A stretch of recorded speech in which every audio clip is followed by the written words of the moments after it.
We want them to take that safe leave. We want to make sure that workers don't have to make a choice between their health and safety and that paycheck. Well, that's Councilmember Teresa Mosqueda leading the charge on the Seattle City Council's effort for paid sick and safe time for app-based workers. This was a temporary measure put in place during the pandemic, but this week it'll become a permanent law on the books. The council is also still pushing for its long-awaited tree ordinance. Plus, boy, are they hearing an earful from some small landlords who say they are getting pushed out of the city. All this and so much more this week on Seattle News, Views, and Brews, your coffee break political podcast. I'm Brian Callanan. I'm a host on Seattle Channel. The views expressed here are mine, all mine. And joining me, the parade of extra special co-hosts continues here with David Croman out. Justin Carter is with me. He's the publisher, writer, best boy, Dolly Grip. He does it all for the Capitol Hill Seattle blog. Justin, how are you? How you doing? Doing well. Thanks for having me. Yeah, I really appreciate you jumping in here. Thank you, Justin. Thanks to City Grind Espresso, our background noise sponsor for the audio podcast. John, thank you for keeping everybody fully caffeinated at Seattle City Hall on the first floor there. Thanks also to our patrons, too. The SNVB sticker campaign. I have one of them right here. It is underway, folks. We're hoping to get more listeners supporting the show at just $5 a month. Join the sticker club. We're featuring our patrons' photos of their stickers on the show, just to show who we're stuck on. And Emily, Arushi, Carl, Sergey, and Eric, I just sent out stickers your way. Send me back a photo or two, and thank you for your support. Thanks finally to Converge Media, our partner for the video version of this podcast. Check it out on Converge Wednesday nights at 7. All right, we're going to get rolling with right here, right now. Okay, sick and safe leave for app-based workers. It's on the city council agenda this week, Justin, and it appears the votes are there for this to get passed this week. And a quick backgrounder here, folks. This was an emergency ordinance put in place during the pandemic to help out gig workers, people delivering groceries, etc., who basically became essential workers at the height of the COVID pandemic there. Well, now this is going on the books permanently. And I should point out the transportation network companies there, Uber and Lyft, they're not part of this city law. That situation, especially with pay increases, is tied to a state law that went into effect at the end of last year. All right, housekeeping out of the way. Justin, just to begin here, what would this city ordinance do for app-based workers when it comes to sick and safe leave? Yeah, we're talking about some of the basic protections that you'd expect, the things we assume workers get in what we'll call regular jobs or the old school jobs of the world. So things like paid sick time and the ability to stay with family if they need. So it's about extending those kinds of protections to workers who really became heroes in the pandemic. What a interesting story from the pandemic that was. Talk about frontline heroes for us all, especially in neighborhoods like Capitol Hill. We had to keep connection with our favorite restaurants. Oh, you better believe that. And there was a lifeline for a lot of those restaurants, too. I did want to talk about this because there was a little bit of pushback during the committee meeting on this issue from council members Nelson, Peterson a little bit, too. And they actually both abstained from that committee vote, which is always an interesting thing. What do you make of council member Nelson's argument last week that the council maybe hasn't studied this issue enough, maybe hasn't had enough stakeholders at the table? Is there any water in that one? What do you think? Well, I mean, that sounds to me like a pretty common tactic for a bureaucratic process, and pretty common for the council members involved. They have tended to cleave towards smaller solutions, smaller government. They're kind of more of that mindset. And when there's an issue that's not in their very select kind of wheelhouse, you'll hear discussions like this. I can't really say whether there's water to it or not, but it does sound familiar. Yeah, no, I hear you. And it's always interesting to hear that pushback. Those are council members that are typically aligned with the business side of things here in the city and that different vote. But we'll touch back on that in a second. I just wanted to talk about the growth of the gig industry. It's so fascinating to watch this, Justin. I looked at some of the city's research on this, and it shows 8% in these gig jobs over the past 4 years. 31% of the people doing this work say it's their full-time job. And I was just thinking about this, Justin, because it feels like this voice of the gig worker. It's not quite the voice of labor here. It's not quite the voice of big business either. It's becoming a voice that the city council really has to listen to, don't you think? Well, for sure. I mean, when I just talked about, like a council member like Nelson representing what she would describe as small businesses, she's talking about sometimes small businesses 30 years ago. When we studied District 3 and looked at the fastest growing small businesses, one of the biggest segments was people organizing as themselves as companies so they could be part of the gig economy. Hmm. That's a real small business right now, and that's the kind of people that these are the real constituents. And I do think the council needs to kind of shift its thinking around small businesses and what they really are. Yeah, yeah. And I thought it was interesting too in terms of the protections that these businesses actually need. Office of Labor Standards, the Seattle office there, over the past 3 years has recovered $5 million in remedies for Mm. over 30,000 workers in Seattle from companies that might be out of compliance. They're not paying them properly, et cetera. I'm trying to think about that too, Justin, because I think this is going to be a big ramp up for OLS, the Office of Labor Standards there, to kind of make sure that these different companies are doing what they need to do. And I say that for a few reasons, mainly because there's a lot of people doing these jobs, and because I think these app-based type of platforms out there, there's new ones that seem to pop up every couple months here. Sure. Sure. And this might be the kind of thing where Nelson actually has a point. Yeah. When you read through kind of the council staff's financial analysis of this kind of legislation, it's a little bit of a wave of hand around those kinds of things, and just it says basically, yeah, this is going to be really a big challenge for for everybody working at City Hall, to both staff and then also help make sure the right things are happening. And so, yeah, I think the city faces those kind of pressures with all of its legislation and all of its kind of protections that it's going to put in place. For every protection, there has to be somebody to enforce. So much of it's complaint based, but still, the complaints start to stack up and the money starts to stack up. That's right. That's right. And a final point here, kind of critical, the council gets this passed this week, at least from the council's perspective. The protections from this emergency measure they passed a couple of years ago expire on April 30th. So the council needs to pass this week, get the mayor to sign it real quick. City law says a bill goes into effect 30 days after it's signed. So there is some urgency there. But there's another piece that I wanted to talk with you about here, Justin, quite a bit on the council's agenda this week, by the way, including this measure. It's a resolution to renew the Business Improvement Area, or BIA, in the downtown area that's known as the Metropolitan Improvement District, the MID. I really want to change that name sometimes. I hear my daughter in the back of my head saying, that's so mid. Anyway, So so mid. yeah, totally. This is the group that oversees the folks in the bright yellow vests, et cetera, downtown ambassadors. You might have seen them.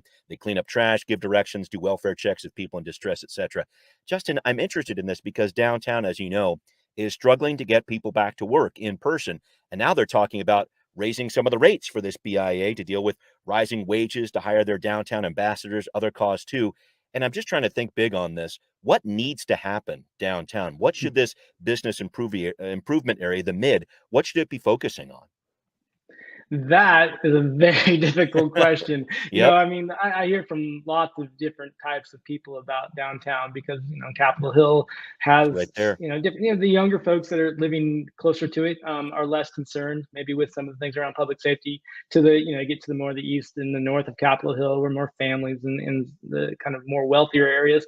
And some of them talk about downtown as it's such a dangerous place that they won't let Right. their children go there. And so I've heard from this wide spectrum, but I don't necessarily have a ton of solutions at the BIA and the mid Yeah. kind of level, business improvement area level. I do think that there's a safety issue that needs to be Yeah. addressed for folks. I don't Hmm. know if the yellow jackets make people feel safer, though. I do think it makes people feel safer sometimes than police officers on every corner. Hmm. Yeah, that's actually a really good point. And it sounds like, just from looking at some of the city's reports here, what this BIA has done over the past 10 years that it's been working is providing a lot of security guards, basically hiring some Hmm. extra security on top of whatever the Seattle Police Department is or is not providing there. So that's a big cost that's involved here. There's another piece to this though, Justin, that I think is going to get really interesting. They're talking about expanding the MID's borders here. It's part of the resolution from the council here, too. So right now, the MID goes to about King Street and Pioneer Square, but the city, with a big push from the Downtown Seattle Association, wants to move that border a little further south to include Lumen Field and T-Mobile on First Avenue, so down to about Royal Brougham there. I think this is a big deal because businesses in the MID have to pay into it based on their property value. And I'm just wondering, Justin, do you foresee some pushback from the business community about this? We're talking some big businesses there with both of the stadiums involved. Yeah, and not knowing the individual businesses involved and the property owners Yeah. involved, if you're telling me that there's costs involved, yeah, there's going to be pushback. I mean, we went through Yeah. something up on Capitol Hill around a proposal to expand a business improvement area off of Yeah. Broadway. And I have to say, I'm not surprised very often on stuff I'm covering. It usually plays out like, oh, that's exactly what I would have thought would have happened. But that was a Yeah. situation where you're talking about people spending money to do things that they're complaining a lot about, graffiti Hmm. abatement and just helping keep the streets clean, and that sunk not only the effort to expand, but it sunk an entire organization. It basically knocked out the Capitol Hill Chamber of Commerce as a viable Wow. entity. So, Yeah. these expansions are a big deal. I mean, the other thing I think about when you talk about border expansion is a lot of the politics of my area. I'm Capitol Hill focused, right? So I'm going to Yes, you see are. everything through the Yes, you prism up are. there. But so much of the kind of structural, cultural, political leadership of Capitol Hill coming into the 2000s really was around putting a wall up almost between Capitol Hill and downtown. There was a lot Mm, of worry back then about the culture and also the kinds of businesses and even some of the crime problems kind of making yeah. their way up the hill, even though some parts of Capitol Hill were Had some worse. issues already. I, Yeah. I, I think with this kind of thing, you're probably going to see also again renewed, like, hey, where does downtown really end? And in some ways, there might be efficiencies. Maybe this is silly that we're just focusing on, these lines, and maybe these are the kind of things we really need to start talking about wider solutions. I know, and I think about that too when it comes to hiring private security guards, et cetera, and, where Seattle police officers are deployed. I know that the mayor was really hot on this idea of having some different emphasis patrols in places like Third Avenue, et cetera, at the beginning of last year, and I'm just wondering how that plays out here too, Justin, because Sure. it's where do you put resources, right? And Yeah. these BIAs, I think, provide that kind of next level of defense, if you want to call it that, certainly when it comes to public safety and certainly when it comes to having more eyes on the street. Oh, for sure. The private police forces, the private security entities, Mhm. Capitol Hill saw a real explosion of that, of course, Yeah. during CHOP and during the protests. Right, right. And those entities have become part of the fabric again of the Mm, neighborhood, and some of them are even, have headquarters and offices here now. And it's a part of the public safety solution in the neighborhood now, with or without City Hall. right. And it has so many issues that go downstream around that, from regulations and stuff. You talk about an area ripe for new legislation Mhm. and Mhm. controls that you've got to imagine eventually there's going to have to be more policy around it. Yeah, yeah, and thinking about it more broadly for sure, as you mentioned before. Well, thank you for all of that here, Justin. I wanted to move on to our next piece here and talking about this up next. Why is a group of small landlords so ticked off at the Seattle City Council? We're going to break down some of the details on. Now, hear this.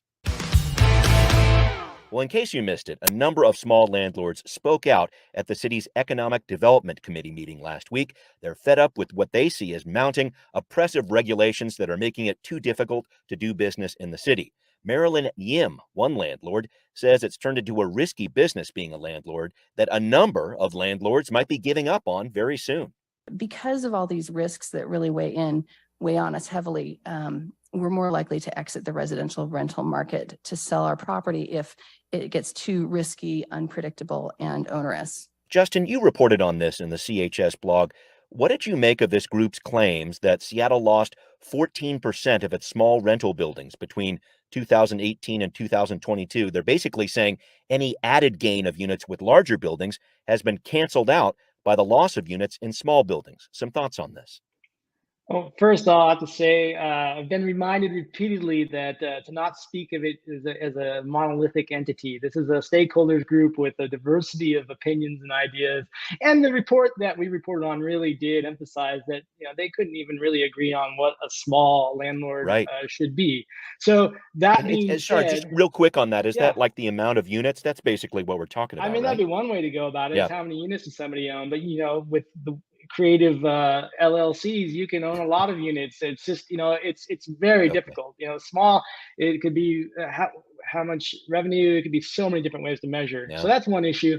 Okay. I think the other thing that does, so the 14% number basically refers to some math that shows the number of units registered for quote unquote small Hmm. properties, small unit apartment buildings, has dropped.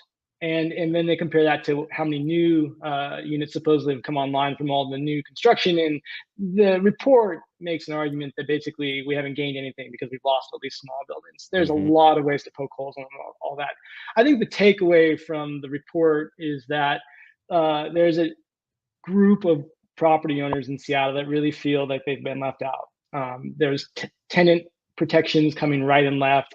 The explosion in legislation around rental protections and tenant protections, it really is there. There's just a lot more rules to follow now. And that puts a lot of pressure on small mom and pop, quote unquote, owners and small business kind of landlord types. So, I mean, that part's real. The part around trying to figure out how to protect that group, though, I think is going to be a real challenge because of the things, even just down to definitions. Yeah, yeah. Let me dive into that one piece there with regard to the amount of rules that these smaller or any landlord has to face for that matter. I think some of the numbers that this group was talking about, they're saying in the past 6 years, more than 24 laws went into effect, making it very difficult on mom and pop landlords. Over the previous 43 years before that time they studied, it was an average of 2 new laws every decade. So I'm looking at this, and I think the case is this, Justin, and tell me if I'm wrong. It's this basic idea that, okay, these larger operations that run the high-rise apartment buildings, et cetera, they have attorneys, et cetera, to handle all this different stuff in terms of compliance with the law. When it comes to these smaller operations, they don't necessarily have that, and that's where this becomes onerous for them, I guess. For sure, that's the argument that you're hearing from small landlords, from the smallest owners, that they are not going to be able to keep their properties because of laws like this. The nationals are going to take over, and that's going to mean higher rents, different kinds of buildings, a lack of diversity of supply, and so forth. And I mean, there are probably some things to that. Seattle is Yeah. going to have to sort out whether how much it values that, what it would do to protect it, even if it could. And who's going to represent these groups too, because it was real clear in the aftermath of reporting on that. I heard from lots of different people who were slightly involved, heavily involved. They didn't like being presented as a group yet. There's not a cohesion at this point for those stakeholders. Fair. There's one piece of the backstory here, Justin, that I think is very interesting. Marilyn Yim, who you heard in that soundbite earlier, and other landlords have filed suit against the city of Seattle over its Fair Chance Housing Ordinance, which says landlords cannot deny housing based on criminal history. They can't ask about it during the application process. But a Ninth District Court just last week said the city cannot prevent landlords from asking about criminal history. So here we are. And I was thinking about this, Justin, because Capitol Hill has a ton of renters up there. What's your take on this court decision and maybe the bigger issue of, is power going to start swinging back into landlords' hands as we emerge from the pandemic? That's the big piece I'm keeping my eye on. Well, I mean, if you're looking for a cohesive stakeholder group, that's what the courts are for in the end. And sometimes you think these things at City Hall really could be circumvented, avoided, done in a more efficient way. If people have an issue, that's what the court's for. The ruling like that, I'm not sure it's going to clear up anything around small landlords as a total, but it answers one question for lots of people on Capitol Hill. Yeah, that's a big one for sure. All right, I wanted to talk about another issue that keeps on plugging through city council here, and this one's been going on for decades here. A tree ordinance. It's back in the land use committee this week. The goal of this bill, quote, balancing the need for housing production and increasing tree protections, end quote. Justin, a pretty massive piece of legislation, and the devil's always in the details here, but how do you look at that basic question of how the city can balance these two things, the need for trees and housing production? Some thoughts on that? Tree ordinance for some reason just feels so Seattle to me. I know we have tree protections in other cities, and I spent almost all of my adult life here, so I don't really know what the rest of the world is like. But I don't know, something about this in the lineup. Feels almost like the almost live kind of skit. So like the idea around it is important. The canopy. There's statistics to show our canopy is reduced by development, and that has lots of global warming, climate change repercussions. At the same time, we've also know that there's a huge housing need, and some very small things can stop large important projects. So how Seattle balances that out, I guess for me personally, and I think for I don't know, I won't even speak for all regions. I'd say for me, looking at this world and what we're dealing with in the city right now, I think there's probably an argument for tipping the balance towards, okay, let's try and make sure we're still building this housing, and see if we can also plant some new trees, especially when the oldest trees that are kind of, people call them historical trees and such. I know that they have huge cultural importance in individual neighborhoods, Yep. but it is, to me, it's a barrier to some much more important, bigger things when we start talking about trying to keep these things. Because in the end, a lot of the trees, they just age out. 100 years is a long time, and Right, it's time to right. bring them down. Uh, right, and we just saw it down at Pike Place, right, with those old Yeah, yeah. cherry trees that weren't I mean, producing and had to full come full down. People went disclosure, crazy. I mean, I look at pictures of old Capitol Hill with almost no mature trees left because Mm, I mean they really did scour the hills back in the day. I mean we yeah, were a right. forested hill back then, but I like those old pictures. It looks Mm. clean and new and fresh.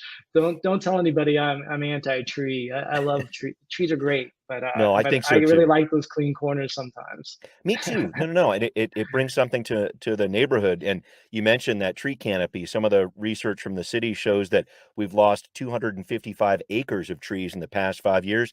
This has an impact on climate. It has an impact on how hot some parts of the city get. It just so happens that some of those places that do get a lot hotter are in areas that have lower socioeconomic people living in those spots. And so this is something the city really wants to look at. But getting down to brass tacks here, I'm interested to see how this pans out because the ordinance would require fees from developers when certain trees are cut down. The city would use that money to do some replanting. And I just kind of feel another one of these battles coming on here, Justin. What are developers going to say about those fees? That's the bottom line for me.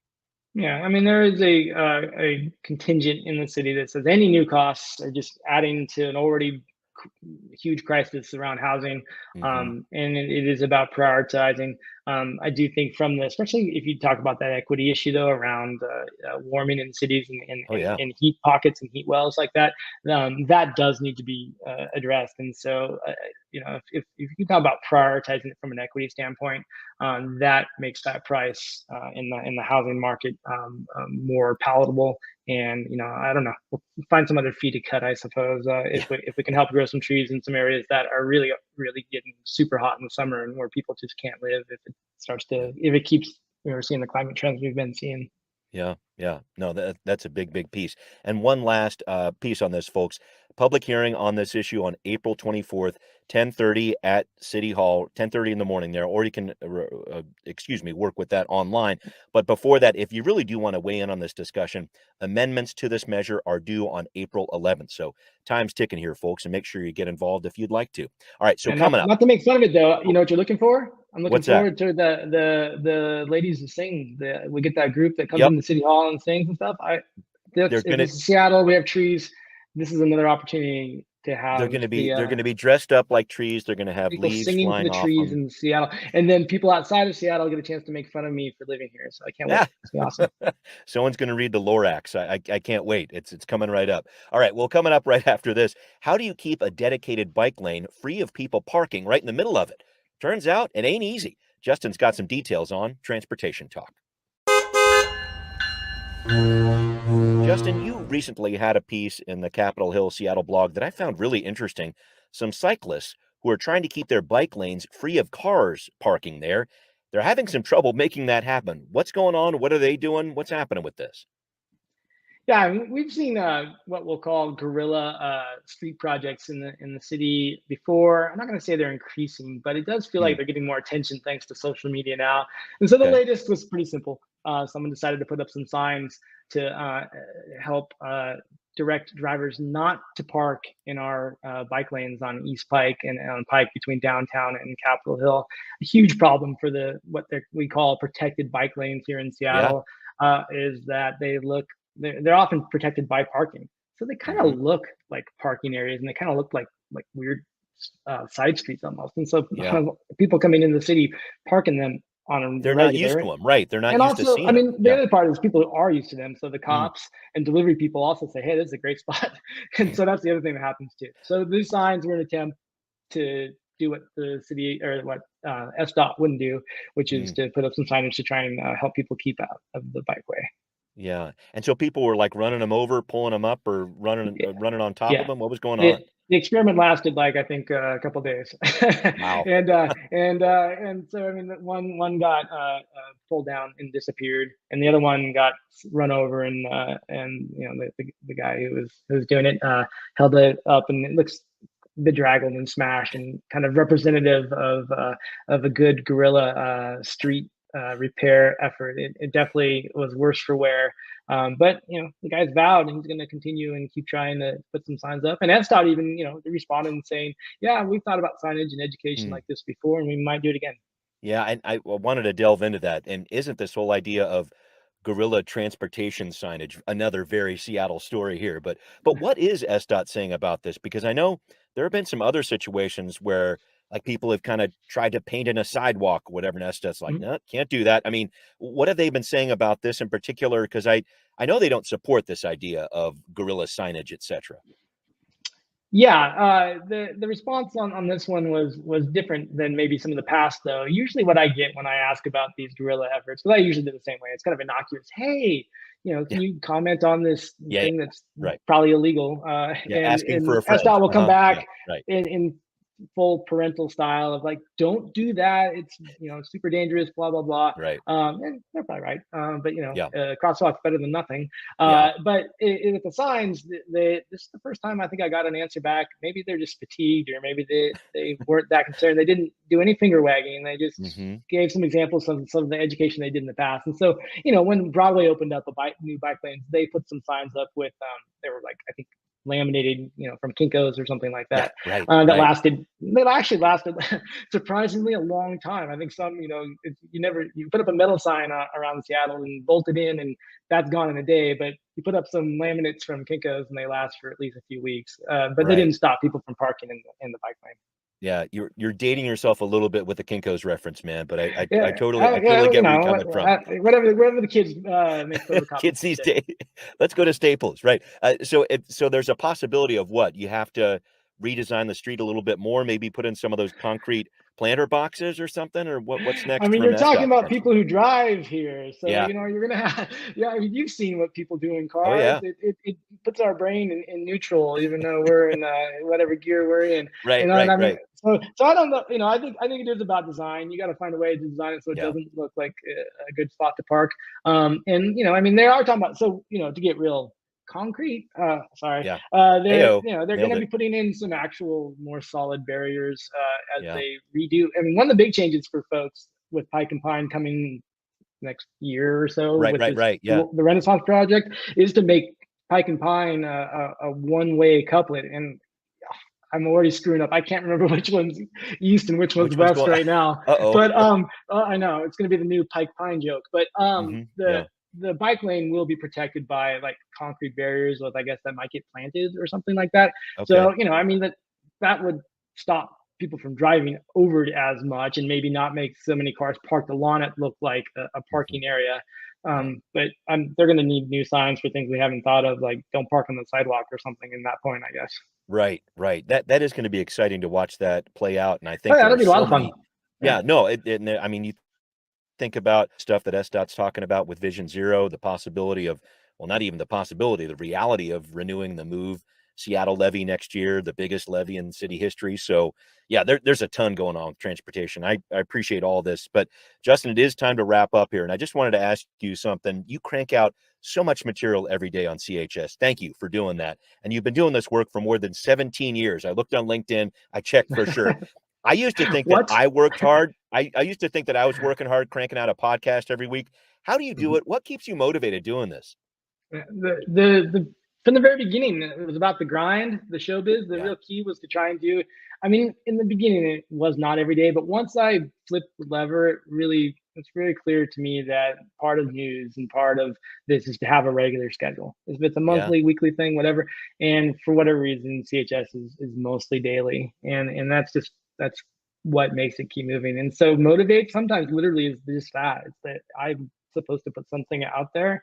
And it really does spark, I think, a good process. I think I hope news sites include a grind in what they're hoping to do, because you've got to keep that schedule. People want information on a regular basis, and they want to know when to depend on you. Oh, well, I really thought you were going to say you're inspired by all the fun commentary you get on Twitter. No, Twitter's a bad habit I should probably break. But tell me about it. It is fun to talk to the people sometimes. That is true. And have them talk back. Hi, people. They do talk back sometimes. Well, Justin, thank you so much for doing this. I really, really appreciate it. And thanks to everybody listening to Seattle News, Views, and Brews, where you can always find out what's brewing in local politics. The podcast is on Apple, Spotify, wherever you listen. Please do find Seattle News, Views, and Brews on Patreon, too. Show your support. Thanks also for watching on Converge Media, too. We'll see you next time. Seattle News, Views, and Brews is an independent production of Callanan Media Services. Copyright 2023.